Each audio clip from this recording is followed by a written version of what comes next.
Hello, and welcome to another edition. Well, recently, videographer Paul Frederick and I met Ray Bates, a British clockmaker living in Newfane, Vermont, who has dedicated his life's work to keeping time.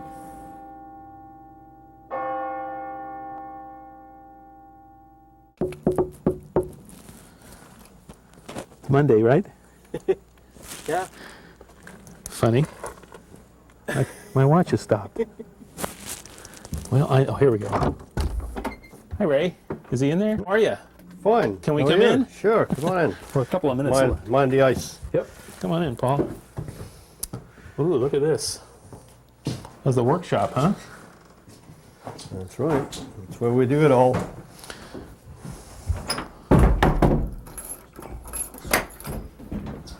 We just have Shut to out lock the the cold tourists. winter No, wind, huh? shutting out the tourists. Yes. Oh, really? The tourists, yeah. You get a lot of people that just stop by Oh and want yeah, to see. we'd never get any work done. Is that right?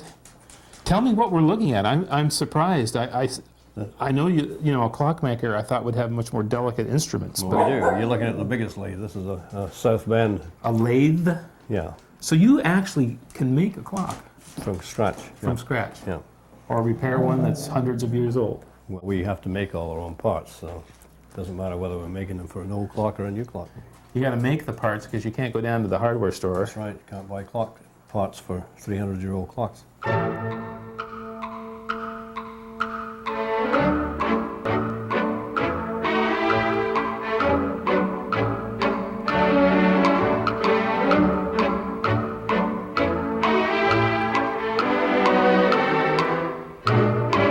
After graduation from high school in his native Scotland, Ray entered a 5-year apprenticeship with the R.L. Christie Clockmaking Company of Edinburgh. There, he learned the centuries-old craft of horology, the science of time measurement. Now, at the same time of his apprenticeship, Ray also studied mechanical engineering at the University of Edinburgh. He graduated from both programs as a craft member of the British Horological Institute of London. In 1952, Ray earned his master clockmaker status upon the completion of a clock he built entirely by himself and from scratch. Ray immigrated to the United States in 1957, and today he lives with his wife in southern Vermont, where they have raised a family, and he has become New England's most respected timekeeper. Now, everything you see in here are clocks that people have brought you. These are all clocks that are waiting to be repaired, or have been repaired, and we're testing. We've got on the shelves over here, these are grandfather clocks without their cases, waiting to be repaired. We've got American clocks with painted dials, English, Scottish clocks with painted dials, English clocks. This one here was made about 1740. The brass one? Yeah, here? the brass dial. That was made in England. And the one next to it is also about the same period, the round dial. This little round one here? Yep. 200 years old plus? Yep.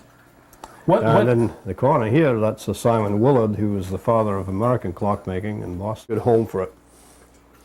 You know, I noticed that I can hear behind me, these clocks are hanging up here ticking away. What's going on here? They're being tested. Oh, I see. We test them for about 3 or 4 weeks before we send them out. This one's got its dial on. This is one that we've just restored. The dial's been dial is re-silvered. beautiful. See, these dials are engraved, and the engraving is then filled with wax, which is scraped off flush, and then the silver is applied to the brass. It's a chemical deposition of silver, sort of like the deposition of silver on film. And it's a process that was used over 350 years ago, and we're still using it, identically to the way it was done back then. So even though, to me, this looks brand new.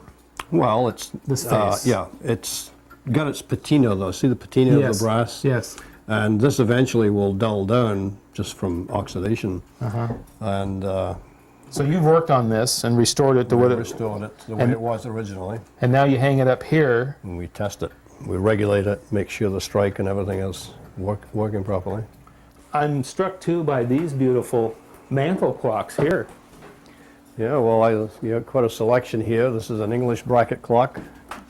Now, what do you explain that? An English bracket clock. This is an English bracket clock, and that's an English bracket clock. Originally, in the days when fireplaces were massive and you didn't have a mantelpiece, the clock would go on a bracket on the floor, or I should say on the wall, or on a table.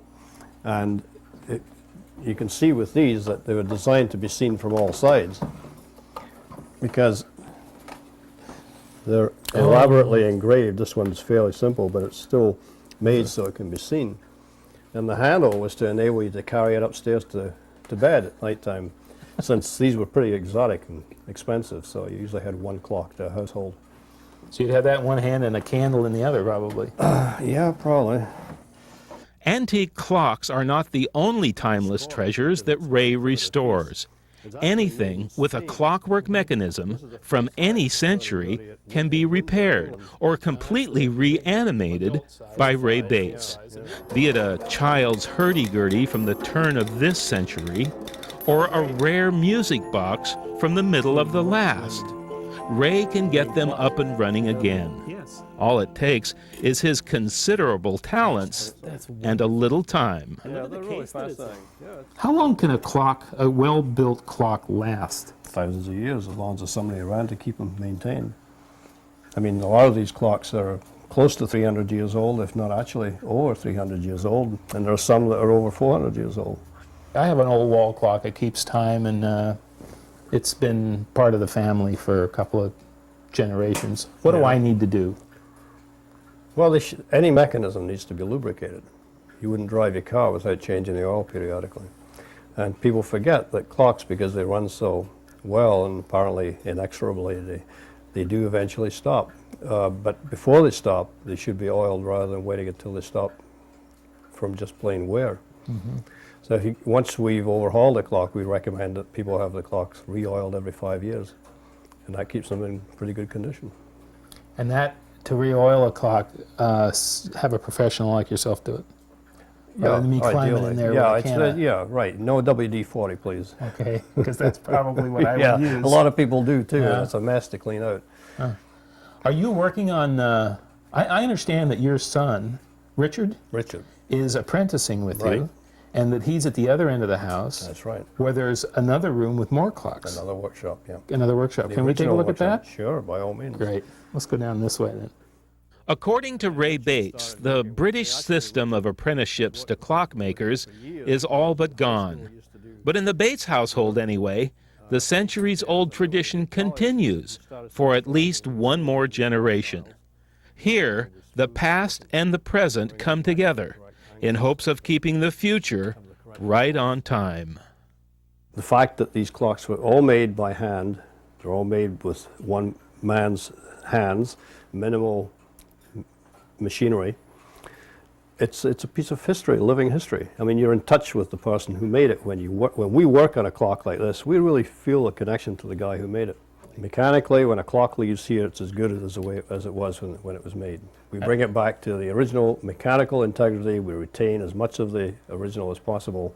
Anything we make has to conform to the style of the original. So if you were to take this clock apart 100 years from now, you wouldn't be able to tell any of the parts that we made from the ones that were made by the original maker. And you don't put your signature or anything in here, do you? Yeah, we put a very, very small mark that can only be seen under magnification that indicates the date that it was repaired. And that becomes part of the history of the timepiece? Sure, yeah.